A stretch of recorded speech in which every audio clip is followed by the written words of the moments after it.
Aquaman, now showing in IMAX. Good.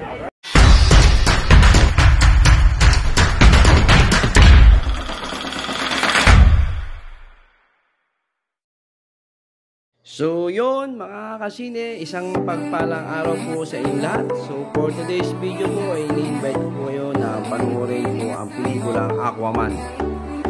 So isa po yan sa pinakamagandang movie po ng Warner Brothers Philippines.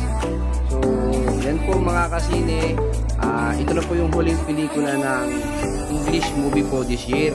So ito lang mga kasine yung exhibit niya dito sa MOA. Sa third floor po ito mga kasine sa may Sino Malabi. So yan, so marami po nagpapapicture kasi ang ganda nga po ng pagkakagawa. Saka mga kasine nga, i-invite ko kayo na manood po kayo ng Aquaman, now showing in all cinemas hanggang December 24 mga kasine. Tapos sa 25 po, showing pa rin po ang Aquaman pero sa IMAX lang po mga kasine. So sa IMAX lang po siya showing dahil sa regular cinema po mga kasine, ang showing na po natin ay ang Metro Manila Film Festival kung saan po may isang pelikula po na ipalalabas. So yun mga kasine, ini-invite ko ulit kaya po ulit ako mag-i-invite sa inyo. At kung nakikita nyo mga kasine, ito po yung mga karakter po ni Aquaman, yung mga kasama sa pelikula. So picture kasi po nagkaroon po kami dito ng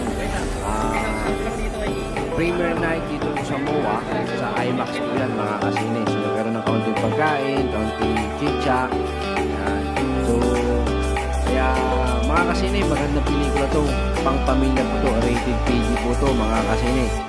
So mag-book na po kayo ng ticket sa inyong pinaka-paboritong sinehan nationwide.